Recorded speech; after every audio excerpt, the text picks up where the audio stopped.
There you go. Okay, so we made it all the way to here. I wanted to maybe clarify. I'm not going to do every single question. I will do some and then I'll hand it over to you. But this one I wanted to highlight. And so remember, when that's percent, you need to convert that into a decimal. You go divide it by 100, right? And so when you divide that by 100, don't guess. Just double check, make sure you get it right. So it's 0.2564, okay? Times. And what I want to highlight here is people, right? It's not just any unit, it's a whole quantity. So number of people, number of coins, number of cans, all of that, you need to have a final answer that has a whole number. You can't do decimals, right? That's why I want to focus on this one. So let's go times 7850. So that's 2012.74, but you will say approximately. You can round up or down. It depends on the context, right? You probably all learned to round up because that 7 bumps that to a 3. So whole units.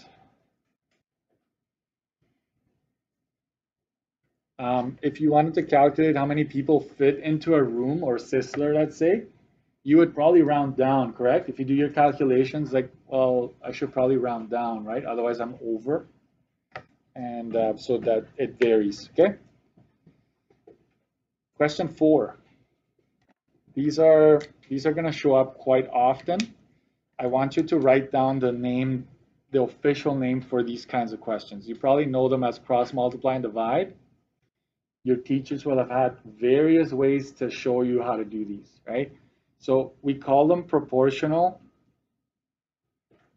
reasoning. You're basically saying, if one side is true, what do I need to find on the other side to make it equal to the left side, or vice versa, right?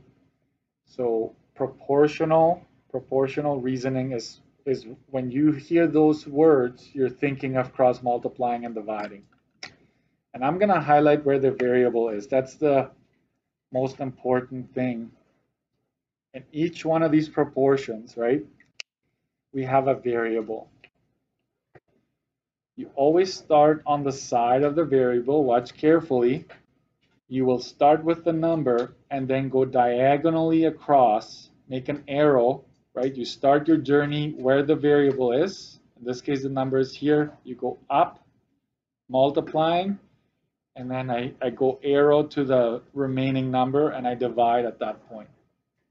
So 38 times 45 divided by 76. Here's the kicker though. This is the condition. For you to be able to do that, you need to show me the work. So n, which is the variable, is going to be equal to 38 times 45. I use brackets, you don't have to. 38 times 45 divided by 76. That is what this is saying. 38 times 45, all of that divided by 76. Okay. You recall this should ring a bell, I'm sure, right? So you go 38 times 45 divided by 76, and you get 22.5.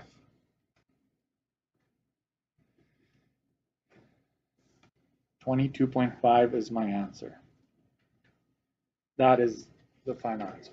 So here's, pay attention, and there's a few of you in here that are going to do this, and I don't know who teaches it that way, but they just look at this, they know what to do.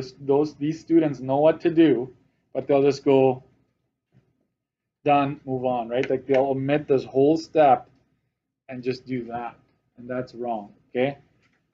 Because you're like, what is 22.5? This whole thing, just n, right? Like we don't know, and that's not accurate to say that that's equal to 22.5. It's just n. So that's why you show the steps here, okay? Over here, m is there. Start with a number above it. That's where your journey starts. So you're going to have to go arrow downward times always first, and then divide second, sorry. Divide second. So multiply, then divide. So m is going to be 3.95, right, multiplied by 95.7. All of that divided by the number that's left over, which is 124.5.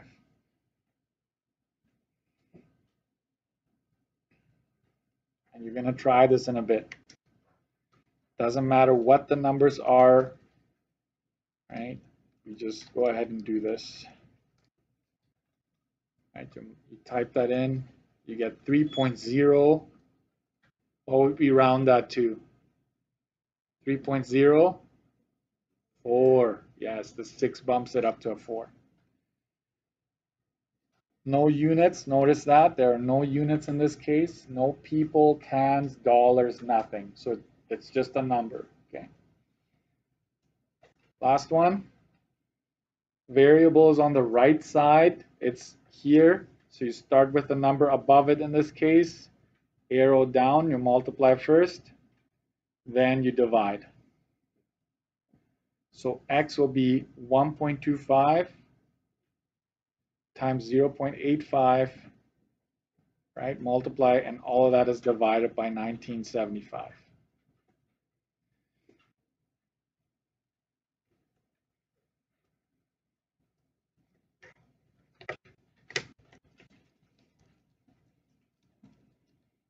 Let's see if you can get the rounding right. In this case, it's 0.05. Okay, the 3 does not affect the 5, so it's just that.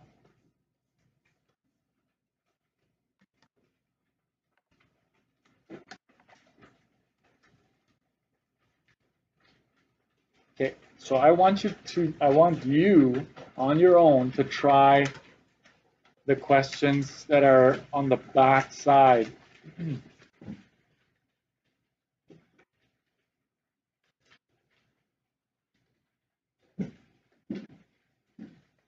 Try it on your own. You don't need your neighbor. It's not a test, right? Just see if you can do it based on what you just learned. Follow the instructions, right? So try E, F, G, and if you are up for it, go try H and I as well already. It's based on what we just did, if you want to. So I'm just going to pause.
There they are. You want to check?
just pause this here. Step back and actually set up a proportion like this, given a word problem. Okay, so we're kind of starting with a word problem, and we're going to set up a proportion like that. So we're told that, right, it takes 8.5 liters for every 100 kilometer that you drive, right? So you set it up like that, 8.5 liters over 100 kilometers, right? That's what that is really saying. The line here is also the per. If it's something per, right, that's the line. And you put an equal sign. And on the other side, they'll give you one and ask for the other, okay? So they're asking for the amount of fuel in liters required to drive this distance. So since the distance is in kilometers, we need to make sure we place that number in the denominator, just like across, right? So we got to make sure kilometers line up. And so this is our unknown, so to speak, which will be in liters.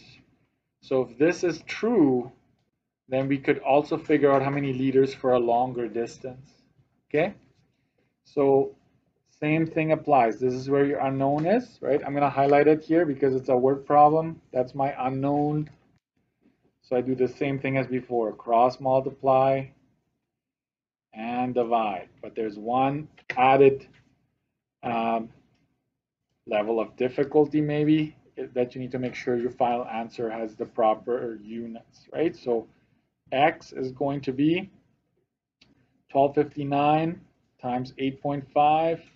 You don't need to include the units here when you do your math.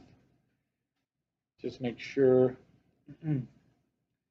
that is 107.02 liters.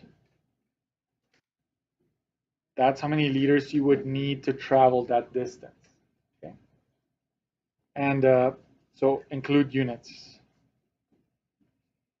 And can we state it in decimals? Yes, because liters, right? You can like get, it's a continuous data, right? You can go part of a liter, especially when you're at the fuel pump, right? You can gas up however much you need, and it will stop, right? So you can buy partial quantities. Next, it costs this much to purchase 3 cans. That is my starting point. Will it always be this obvious? Probably not. But it costs this much to buy 3 cans. Therefore, what are they giving me? They're giving me a dollar amount, and they wonder how many cans you can buy. So the dollar amount in this case goes in the numerator, right? And you'll have, I don't know, you can call this M number of cans. You don't have to use X as your variable, right? So, right, cross multiply and divide.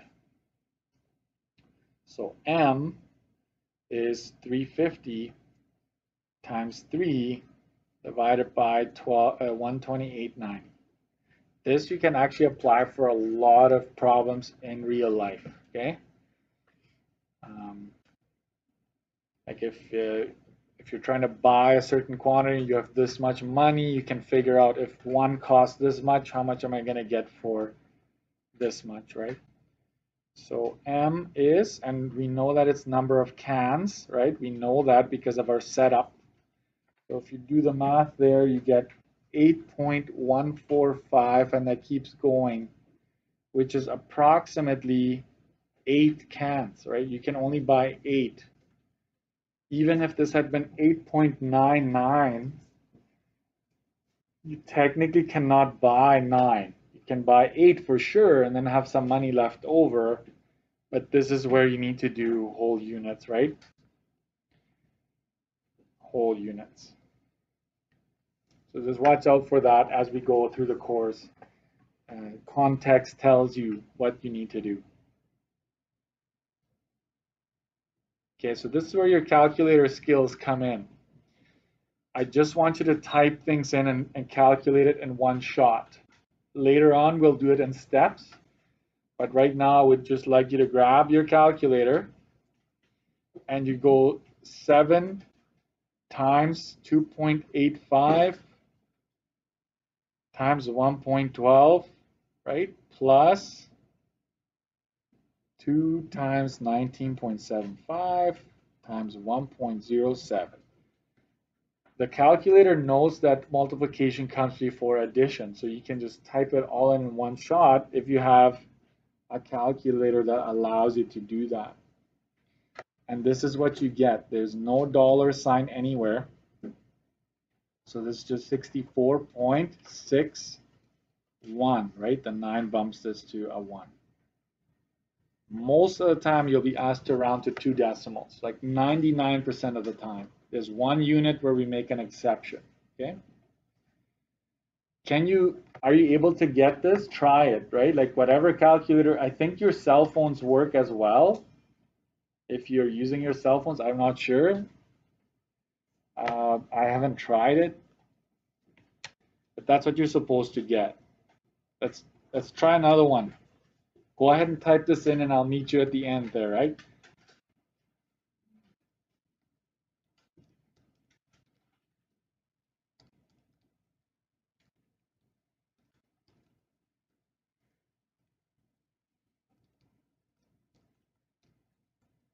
And basically, brackets are just saying that this number multiplies the number next to it, right?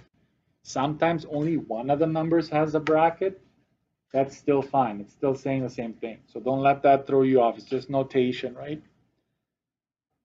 This is what I get. And we have dollars in there, so your final answer will be in dollars. So it's 1136, right? 1136. And this is where you would lose half a mark if you left it like that. I don't know if I mentioned it yesterday, but dollar amounts need to have 2 decimals. That's why you will see me just add that second decimal almost regardless of what I do, to just re-emphasize that.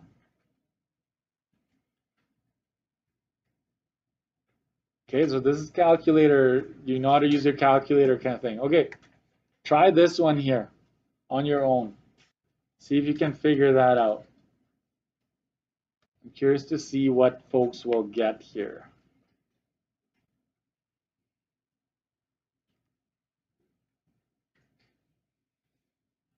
Okay.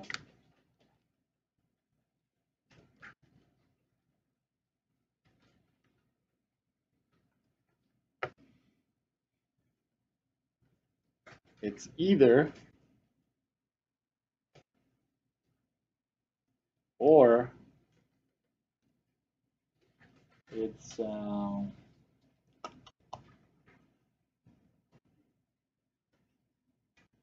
big difference, right? It's either this or this, depending on how you're typing this in. I'm not going to ask you who got what because I don't want to put you on the spot. But it has to do with when there's more than one number in the denominator, you need to make sure that the calculator knows that. And one way of doing that is by putting brackets around that. Okay, so this is one way of doing this. 680 divided by, and now I'm using my brackets, right? 6.75 times 2.5. So now it knows, okay, I'm going to do this first and then divide by what's on top. So it's 40.30 is what you're supposed to get, right? This is the right answer. If you did not do the brackets, watch what happens. I'm going to get rid of it. If you do not use that, you get the 251 point. Because what's happening here, folks, is that it's actually thinking that this is what you're seeing. It knows that the 6.75 is in the denominator, but it thinks that the 2.5 is up here because you're multiplying it, right? So unless you put the brackets or you do it in steps, it's not going to be right. Okay, so 40.30 is the correct answer. Invisible brackets, we call it. How about this guy? Oh boy, right? Let's do it.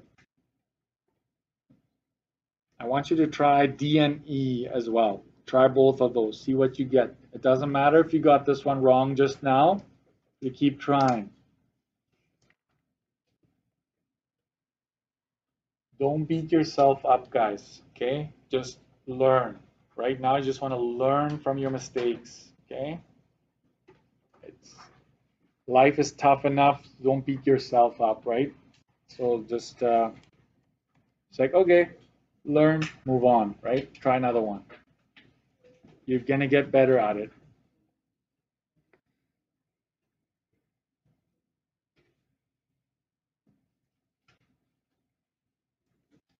Okay.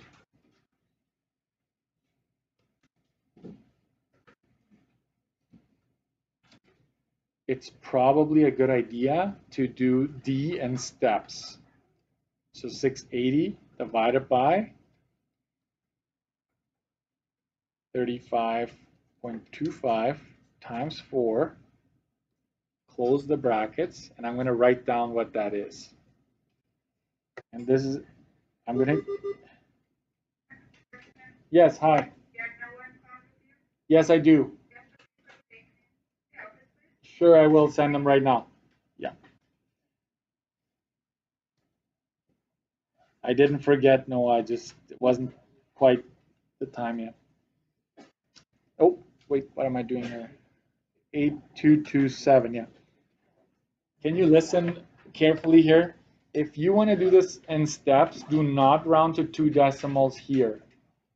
You want to double it, right? Whatever is asked of you at the end, you double it along the way so you're not rounding too soon. Does that make sense? Okay, so I'm going to do that. I rounded it to 4, and then I'm going to find out what that chunk there is, and that's 252. You can go ahead, Noah. Yeah. This will all be on YouTube later on if you need to review.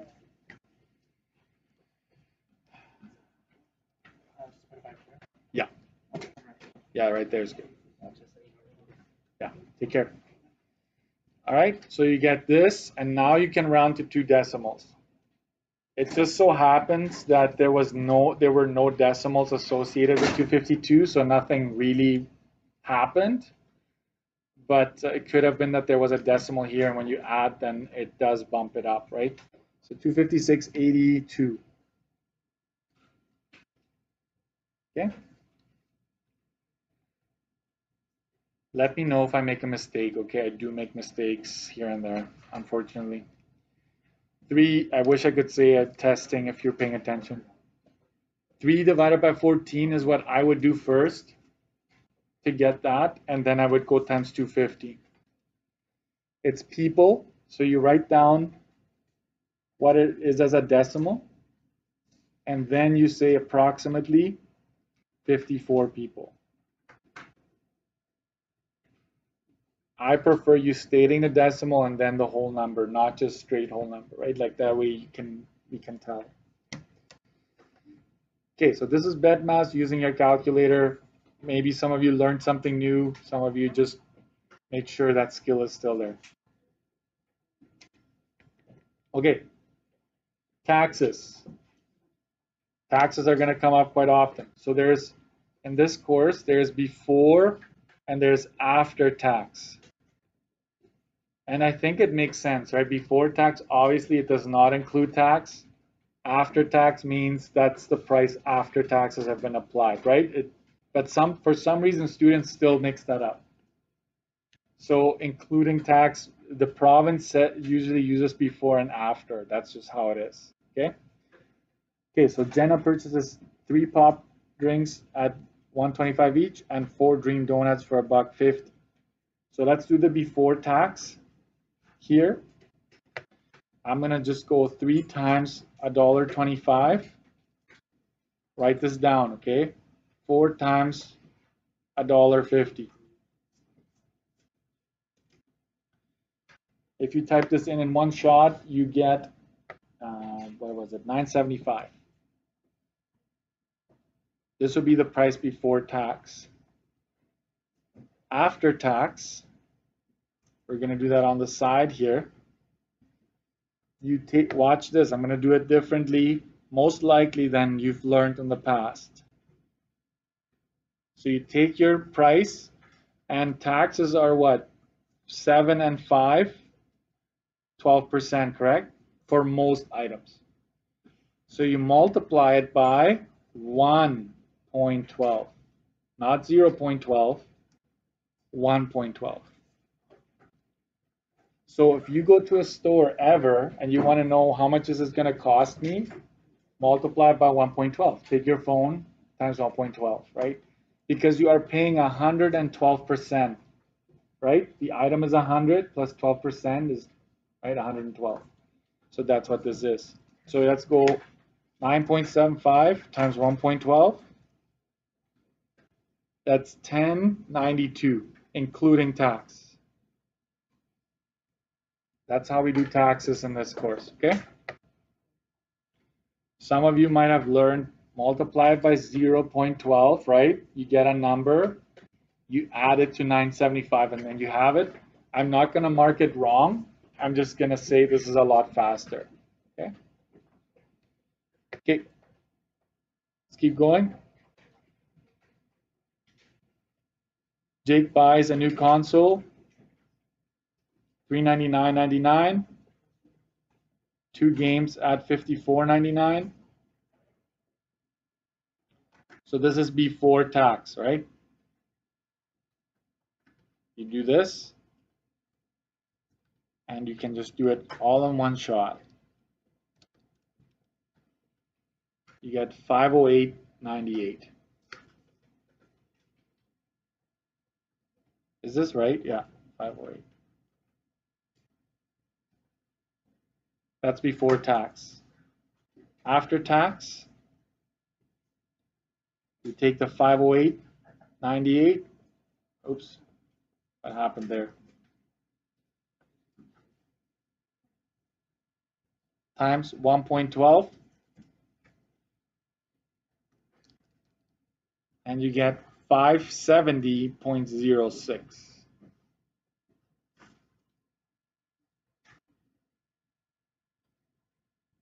That's after tax. This is before tax. Did I get that right, folks? Did anybody check? Oh, yeah, go ahead. Is that wrong?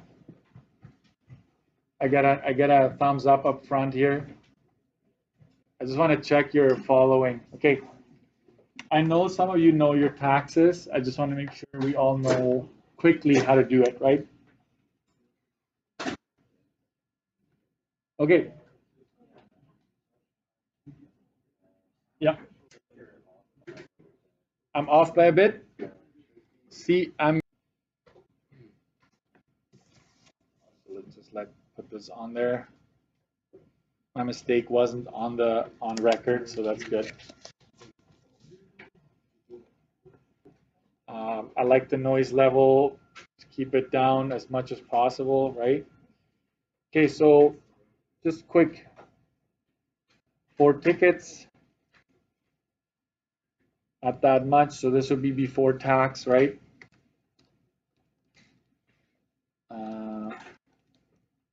That's 437,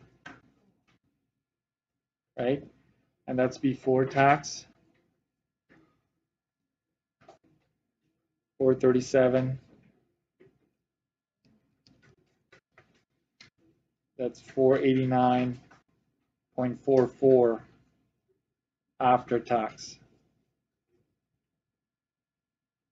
That's the one I would circle. That's like the final price you would pay. And then there's this chart, which is basically just giving you a whole bunch of items that you're buying, right? It's almost like an inventory, a receipt, I should say. $30, right? 4 times 750 gives you 30. 2 times 55 is 110.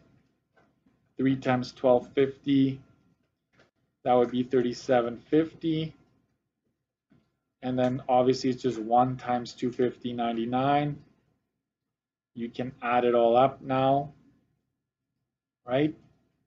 And you get 428.49, and this is before tax, right?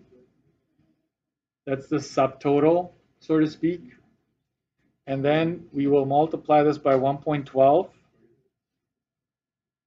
to get 479.91 after tax. So you've got your before tax and your after tax clearly labeled, and that's how you would do a question like this. But from time to time on a test, you'll be asked, how much did you just pay in taxes, like the total taxes you paid? There's two ways of doing that at least. Yeah. No, we don't do the rounding to nearest 5. No. I know you would, as a cashier, you would at a store. So here we can take the 428. This is the one that I want to show you first of all. And you multiply it not by 1.12, just by 0.12, because that's 12%, right? And if you do that, you get 51.42 taxes only. Does that make sense? 0.12, and then, or you could just go 479.91 minus 428.49. You should still get the same.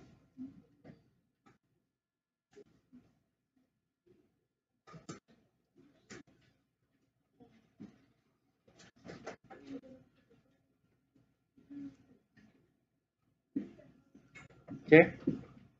Does that make sense? There's taxes only, and then there's a price after tax, right? So you need to make sure, I will highlight that, right? This is 1.12, and this one was 0.12, right?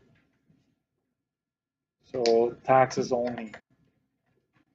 All right, let's go over to some trigonometry here. Pythagorean theorem. You should have seen a lot of Pythagorean in grade 11.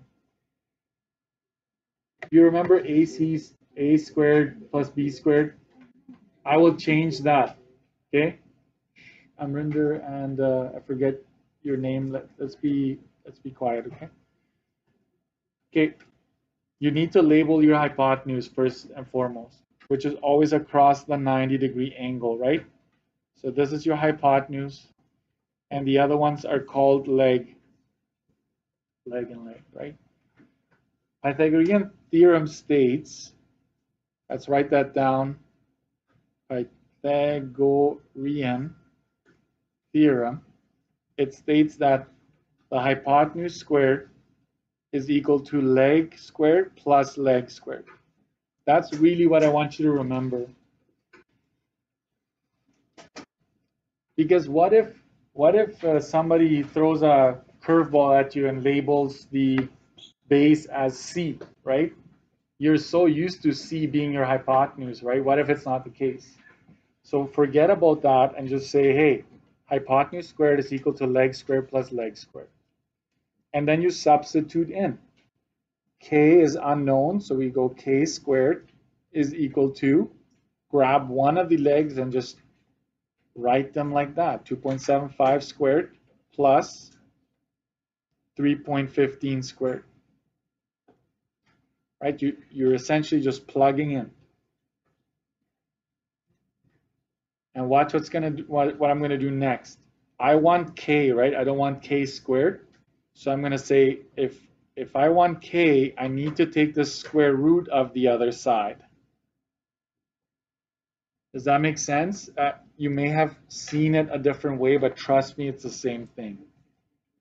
Grab your calculator and try this, because squaring is something you need to know how to do. I have that X2 button.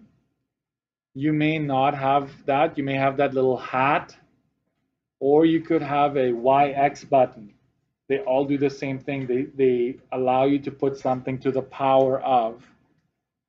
And let's say you have none of these. You go 2.75 times 2.75, right? That's the other way around it. So I'm going to go square the first plus 315 squared. That is 17.485. Do not round. Use all the decimals. And then your last step, because I see a lot of students forgetting to square root. You square root your answer and you get 4.18. And we are in inches, right? It's still the longest side, which is what you're looking for, but it's within reason, right? You getting an answer of 17 doesn't make sense, right? So that's case A, the easy case. And then it's case B, your hypotenuse is here. Doesn't look like it, but this is across the 90, right? So this is leg, and this is your other leg.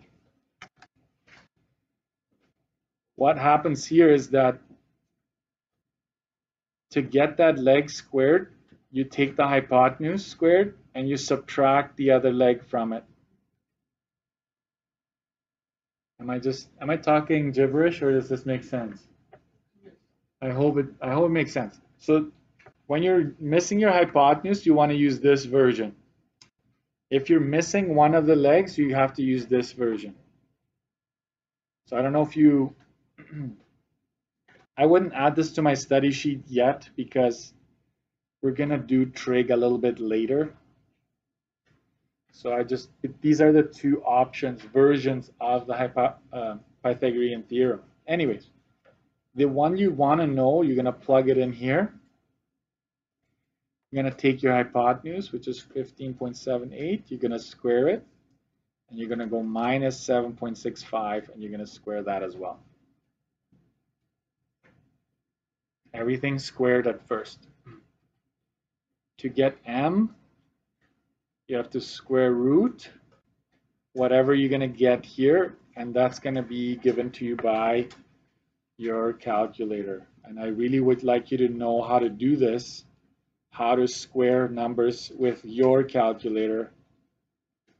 So I'm going to take the first one, square it, minus the second one, and I get this.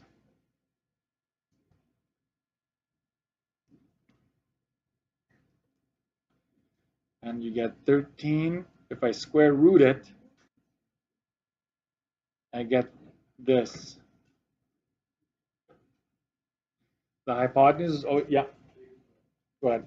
The hypotenuse is always the longest side, so I check, and yes, it is still the longest side, so you're good.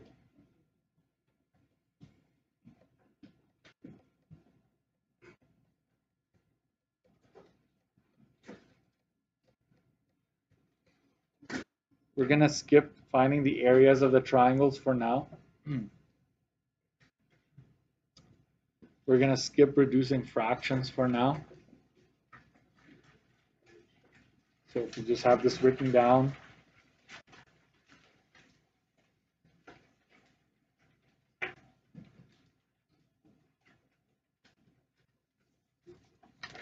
I want you to right now try 11, question 11, and question 13. So circle 11 and 13. If you don't finish it today here, you're going to do that for homework, okay?